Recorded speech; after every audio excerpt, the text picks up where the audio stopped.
एक आदमी बड़ी बेरहमी से झील से झींगा मछली निकालता है और उसे तोड़ देता है। फिर एक और झींगे को तवे पर डालकर तले देता है और एक पत्थर पर रख देता है। ऊपर से वो सीमेंट जैसी दिखने वाली सॉस डाल देता है। अब समुद्र का ये अजीब लेकिन शानदार खाना तैयार है। सामने बैठा अमीर आदमी खाने को बेताब था, लेकिन जैसे ही उसने खाना उठाया, शेफ ने उसे रोक लिया और बोला, सॉस में डुबाकर खाओगे तो मजा दोगुना हो जाएगा। जैसे ही अमीर ने पहला कौर खाया, वो स्वाद से हैरान रह गया। शेफ मुस्कुराया। उसका नाम था पॉल, जो अपने इलाके का फेमस शेफ था। वो बड़े बड़े लोगों के लिए खाना बनाता था, लेकिन लोग उसे खाने की समझ के लिए नहीं, सिर्फ शान दिखाने के लिए बुलाते थे। और ये बात पॉल को अच्छे से पता थी। पॉल जब छोटा था तब उसका परिवार बहुत गरीब था। उसकी माँ एक अमीर घर में काम करती थी।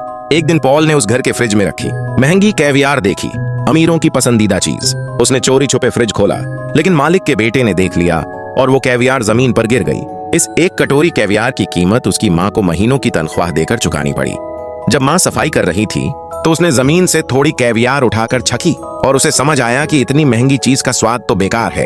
उसी वक्त उसे समझ में आ गया, गरीब लोग भूख मिटाने के लिए खाते हैं और अमीर लोग दिखावे के लिए। तभी से उसने ठान लिया कि उसका बेटा बड़ा होकर ऐसा शेफ बनेगा जिसका खाना अमीरों को भी सच में अच्छा लगे। अब पॉल ने अपने रेस्टोरेंट के लिए नया स्टाफ ढूंढने की सोची। एक दिन उसे सड़क किनारे चाउमीन तलती एक लड़की दिखी। उसे अपने रेस्टोरेंट लाया और एक प्रोफेशनल शेफ के साथ मुकाबला करवाया। दोनों को फ्राइड राइस बनाना था। लड़की बहुत जोश से चावल भून रही थी और शेफ शांत था। शेफ की थाली बड़ी सजावटी थी, महंगे सामान से भरी हुई। लड़की की थाली सादी थी, लेकिन जब पॉल ने लड़की का चावल सूंघा और चखा तो वहीं जीत गई। प्रोफेशनल शेफ को यकीन नहीं हुआ। उसे लगा उसका खाना ज्यादा अच्छा था, लेकिन पॉल ने साफ कहा, असली जीत तो तभी हो गई थी जब तुमने ताजा चावल लिया और लड़की ने बासी चावल, क्योंकि असली फ्राइड राइस हमेशा बासी चावल से अच्छा बनता है।